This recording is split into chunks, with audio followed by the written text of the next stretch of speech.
I completed a diploma in construction management in Cork Institute of Technology in 2003, and at that stage I was just mad to get out into the working world. Ireland was booming at the time, everything was fantastic, and mad to get out and work.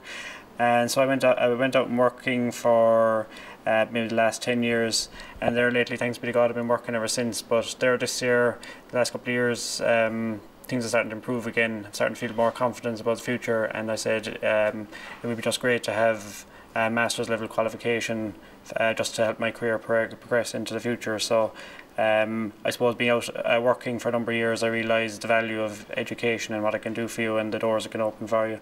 I spent a little time around looking for a course. I knew I was interested in a master's level qualification, but I wasn't sure exactly the one. So I came across the GMIT website because through a friend who had already completed the Master's in Environmental Systems, and having a conversation with that person, I just felt it was a really strong course.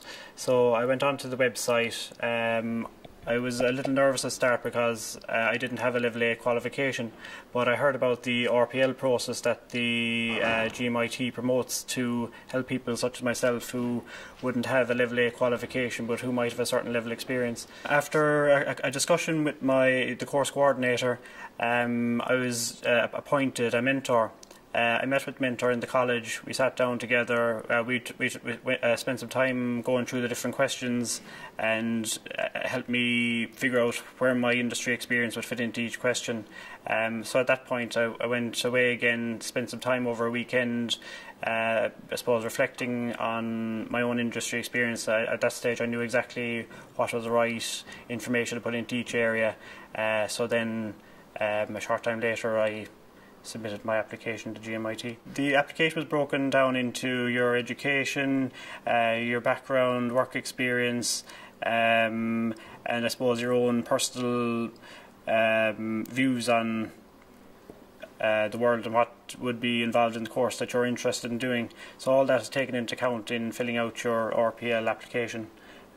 So I spent about a weekend really over that. I did a short essay on my industry experience, and I gave that to my course coordinator, who reviewed it, and after a period of time of it being reviewed by the college, I was accepted onto the course. The biggest challenge in filling out the application was, I suppose, I knew I had confidence that I had the working experience, but I didn't know exactly how that would fit into each heading on the application, and that's where my course mentor was invaluable, because I suppose he'd done this application many times before with people in a similar position as me, and he was able to find strengths that maybe I didn't realise that I had in each area. If I was advising anyone preparing an RPL portfolio, I'd say don't worry about it at all. It's nothing at all. It's easy once you get talk to the person in the college, get to know your mentor, you sit down with them. You have more experience than you realise you have, and you have far more strengths than you realise you have. So they'll help you when they sit down with you, show you exactly where those strengths are, and then you'll get them down on paper, and next thing you're back to college on your journey. The course has been an absolute roller coaster. It's been brilliant. It's been a tough year, but it's been a really interesting year. There's many parts of the course where I felt a bit overwhelmed, but after a bit of time we had a very close-knit class in the course, and we all huddled together and helped each other out, and if one person was falling behind for any reason, everyone else would muck in and give a hand. Or the lecturers in the course were extremely understanding. They helped us all the way along, and as I say, there's parts of it where I thought, oh, you know, this is tough, but then a week later everything was fine. And I say the course is structured in such a good way that it's broken down into modules. So when you're working modules before Christmas and you do your exams at that stage, and then you come back after Christmas, you're starting new modules, and then you have your exams in those modules in June.